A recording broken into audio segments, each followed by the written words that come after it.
আসসালামু আলাইকুম। তো আজকে আমি আপনাদের সামনে পরমাণু নিয়ে কথা বলবো, অণু এবং পরমাণু নিয়ে কথা বলবো। তো এখানে দেখেন যে এখানে লেখা আছে পরমাণু হলো মৌলিক পদার্থের ক্ষুদ্রতম কণা যার মধ্যে মৌলের গুণাগুণ থাকে। তার মানে এখানে দেখেন যে আমরা যদি এক্সাম্পলে দেখি তাহলে যেমন এখানে নাইট্রোজেন একটা পরমাণু এবং অক্সিজেন একটা পরমাণু, কার্বন একটা পরমাণু এবং ফেরিক একটা পরমাণু। তো আমরা জানি যে পর্যায় সারণীতে 118টা যে মৌল আছে, তো সবগুলোকে আমরা বলি পরমাণু। তো এখন কথা হইলো যে ওই 118 প্রকৃতিতে পাই, বাকি পরমাণুগুলো ল্যাবরেটরিতে মেক করা হয়েছে। তো এখন দেখেন যে এখানে পরমাণুর ক্ষেত্রে আমরা বলবো যে এখানে একটা নাইট্রোজেন পরমাণু, অক্সিজেন পরমাণু, কার্বন পরমাণু এবং হলো ফেরিক পরমাণু, মানে এই আকারেই থাকে।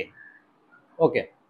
তো এখন দেখেন যে এখানে আছে অণু। এখানে অণুর ডেফিনেশনটা হইলো দুই বা দুইয়ের অধিক সংখ্যক পরমাণু পরস্পরের সাথে বন্ধনের মাধ্যমে অণু গঠন করে। তাহলে আমরা যদি এক্সাম্পল দেখি তাহলে এখানে দেখেন যে একটা অক্সিজেন পরমাণু আছে আর একটা অক্সিজেন পরমাণু আছে। তাহলে একটা অক্সিজেন পরমাণু আর একটা অক্সিজেন পরমাণুর মাধ্যমে যুক্ত হয়ে অক্সিজেন অণু তৈরি করে।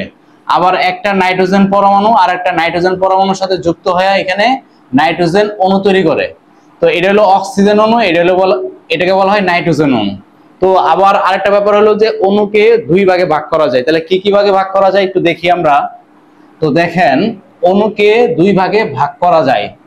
তো আমরা যদি এটার ক্লাসিফিকেশন যদি দেখি তাহলে এটাকে আমরা বলবো যে দুই ভাগে ভাগ করব। তো একটাকে বলতেছি আমরা মৌলিক অণু, একটাকে বলতেছি আমরা মৌলিক অণু,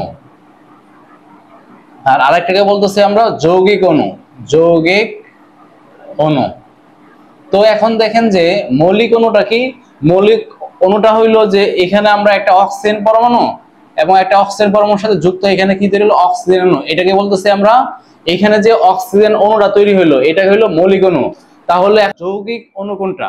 তাহলে এইটা দেখেন যে কার্বন যখন অক্সিজেনের সাথে বিক্রিয়া করে তখন এখানে তৈরি করে কার্বন ডাই অক্সাইড। তাহলে এখানে যে কার্বন ডাই অক্সাইডটা মেঘ হইলো তাহলে এটাই হইলো যৌগিক অণু। আর এখানে যে অক্সিজেন অণু তৈরি হইলো এটাকে বলা হচ্ছে আমরা মৌলিক অণু। আর এখানে কার্বন যে অক্সিজেনের সাথে যুক্ত হয়েছে, এখানে যে কার্বন ডাই অক্সাইড প্রডিউস করছে, এটাকে বলবো আমরা যৌগিক অণু। Thank you.